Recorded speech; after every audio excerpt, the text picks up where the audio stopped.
नमस्कार दोस्तों, मैं नीरज कुमार। आज हम एक ऐसे प्लेटफॉर्म की तैयारी कर रहे हैं जो मेरे भाई बहन एक दिवसीय प्रतियोगी परीक्षाओं की तैयारी कर रहे हैं। हम उनको इस प्लेटफॉर्म पर उस परीक्षा की तैयारी पूर्णतः निःशुल्क कराएंगे।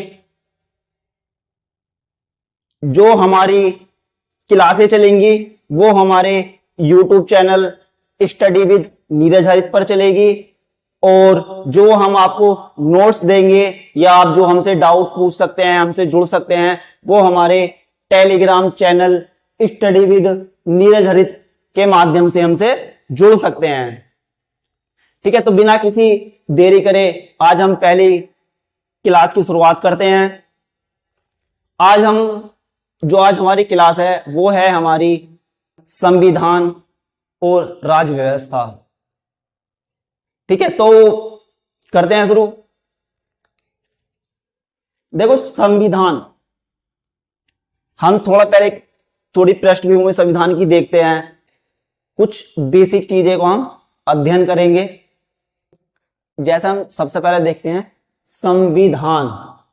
ठीक है, तो हमें पता होना चाहिए कि संविधान क्या होता है ना। देखो, संविधान एक ऐसा आधारभूत ढांचा या एक ऐसा आधारभूत कानून जिसके अनुसार या जिसके द्वारा किसी देश की शासन व्यवस्था चलाई जाए, उसे क्या बोलते हैं? संविधान। ठीक है, तो जैसे हम पढ़ते हैं, एक तो संविधान पढ़ते हैं और एक पढ़ते हैं राज्य व्यवस्था। तो राज्य व्यवस्था कैसे बनेगी? देखो, संविधान में होते हैं सिद्धांत जो लिखे हुए हैं। ठीक है, जो हम सिद्धांतों को प्रयोग में लाएंगे, ठीक है, उनका प्रयोग करेंगे, उनको व्यवहार में लाएंगे। ठीक है, जो उनसे कानून बनाएंगे, उनको हम अप्लाई करेंगे, तो क्या बन जाता है? राज व्यवस्था। ठीक है, जिसे बोलते हैं इंग्लिश में पॉलिटी। ठीक है दोस्तों, तो भाई जैसे राज्य व्यवस्था में क्या जैसे देखते हैं, भाई किसी देश की शासन व्यवस्था कैसे चलाई जाती है? देखो, शासन व्यवस्था चलाई जाएगी संसद के द्वारा बनाए कानूनों से। ठीक है, न्यायपालिका के निर्णय, ठीक है, जो संविधानेतर संस्थाएं हैं उनके द्वारा जो कानून बनाए जाते हैं उनके द्वारा चलाया जाती है शासन व्यवस्था। ठीक है, अब हम देखते हैं कि चलाई कहां जाएगी। राज्य किसे बोलेंगे? ठीक है, यह राज्य की परिधि, हम राज्य की परिभाषा किसे बोलेंगे? तो राज्य का मतलब यहाँ पे उत्तर प्रदेश, मध्य प्रदेश, इनसे नहीं है। ठीक है, राज्य का मतलब है यहाँ देश से है। ठीक है, तो उसके पास क्या क्या होना चाहिए? उसके पास एक अपनी निश्चित सीमा, भौगोलिक सीमा होनी चाहिए। ठीक है, उसका भूभाग होना चाहिए। उसके पास अपनी एक जनसंख्या होनी चाहिए। ठीक है, उसके पास एक सरकार होनी चाहिए। जो सरकार है वो कैसी होनी चाहिए? संप्रभुता होनी चाहिए। संप्रभुता का मतलब है वो अपने निर्णय लेने के लिए सक्षम हो, उस पर किसी का प्रेशर ना हो। ठीक है, तो हम उसे क्या बोलेंगे? राज्य बोलेंगे। जो ये चारों कंडीशन अप्लाई कर रहा है, ठीक है, या जिसमें है ये, उसको हम राज्य की परिभाषा में रखेंगे। ठीक है, अन्यथा नहीं रखेंगे। जैसे हम देखते हैं भाई तिब्बत। ठीक है, तिब्बत को चीन ने अपने में मिला लिया। ठीक है, तो जो तिब्बत के शरणार्थी थे, तिब्बत की सरकार थी, वो भारत में आ गए। हिमाचल प्रदेश के धर्मशाला में रह करके उन्होंने कुछ दिन सरकार चलाई। भाई उनके पास कुछ जनसंख्या तो थी, ठीक है, और दलाई लामा सरकार भी थी, है ना।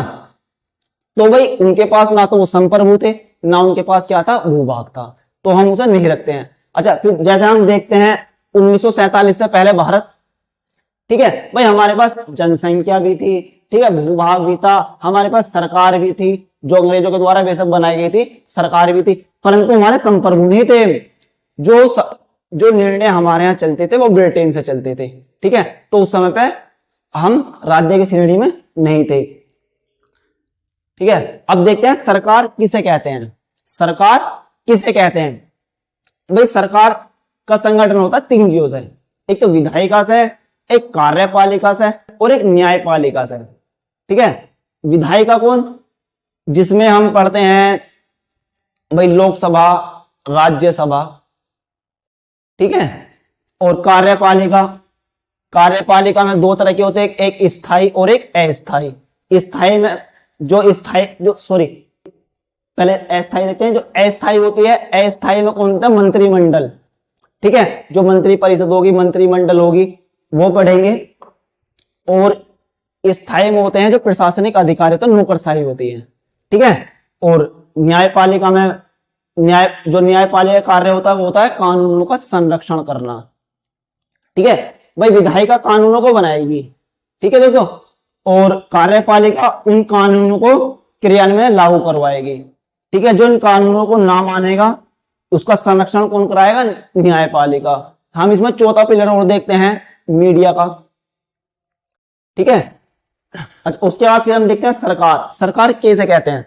देखो, सरकार एक ऐसी संस्था जो अपने नागरिकों के विकास एवं कल्याण के लिए कार्य करती हो, तो उसे क्या बोलेंगे? सरकार बोलेंगे। एक ऐसी संस्था जिसके द्वारा या जो पब्लिक के विकास एवं कल्याण के लिए कार्य करेगी, उसे क्या बोलेंगे? सरकार। ठीक है दोस्तों, सरकार भी दो प्रकार की पढ़ते हैं, एक राजतंत्र पढ़ते हैं और एक लोकतंत्र पढ़ते हैं। ठीक है, जो भाई राजतंत्र में पढ़ते हैं, राजा का शासन, जितनी भी शक्तियां हैं सब इसमें लेगा, अपने डिसीजन खुद लेगा। ठीक है, और लोकतंत्र दूसरा पढ़ते हैं, लोकतंत्र। लोकतंत्र क्या होता है दोस्तों? भाई एक अब्राहम लिंकन की परिभाषा पढ़ते हैं, जनता के लिए, जनता के द्वारा किया गया शासन। ठीक है, इसमें होता है भाई शक्ति पृथक्करण का सिद्धांत। ठीक है, जो इसमें शक्तियां होती हैं, जैसे हमने यहां देख रहे हैं भाई, कानून बना कोई और रहा है, क्रियान्वयन कोई और कर रहा है। ठीक है, उनका संरक्षण कोई और कर रहा है। ठीक है दोस्तों, तो आज के लिए बस इतना ही देखेंगे हम, इससे आगे को और आगे पढ़ेंगे। ठीक है, तो कृपया बताएं कि आज मैंने इससे पहले ऑफलाइन तो पढ़ाया है, पर ऑनलाइन में मेरा पहला प्रयास है। ठीक है, आप बताएं कि अच्छा पढ़ाया कि कैसा पढ़ाया। देखो, जो हमारे क्लास का उद्देश्य है, बच्चों को रटने वाला तोता नहीं बनाना। ठीक है, उनको समझाना है। ठीक है, देखो ये जो चीज है आपको कोई नहीं पढ़ाएगा। ठीक है, ये बेसिक चीजें होती हैं, एनसीईआरटी से मैंने तैयार करके बनाई हुई हैं। ठीक है दोस्तों, ये आपको पता होनी चाहिए। ठीक है, अगर आपको वीडियो अच्छी लगी हो तो लाइक करें। जो आपके भाई बहन, दोस्त, आपके रिश्तेदार पढ़ाई कर रहे हो, उसको इस वीडियो को भेजें, ज्यादा से ज्यादा शेयर करें। ठीक है, देखो मैं आपको पूरी तैयारी आपको निःशुल्क कराऊंगा, बीच में नहीं छोड़ूंगा। ठीक है, और आपको बिल्कुल भी बीच में नहीं छोड़ा जाएगा, आपकी तैयारी पूर्णतः निःशुल्क करा जाएगी। ठीक है, आपको इसके जो नोट्स भी दिए जाएंगे, नोट्स हमारे जो मिलेंगे, टेलीग्राम चैनल है हमारा, स्टडी विद नीरज हरित। ठीक है, आप वहां जाओ, उस टेलीग्राम चैनल को ज्वाइन करो। ठीक है, अच्छा आपको कोई कोई किसी में डाउट है, कुछ पूछना है तो वहां पूछ सकते हैं। ठीक है, ओके, नमस्कार दोस्तों।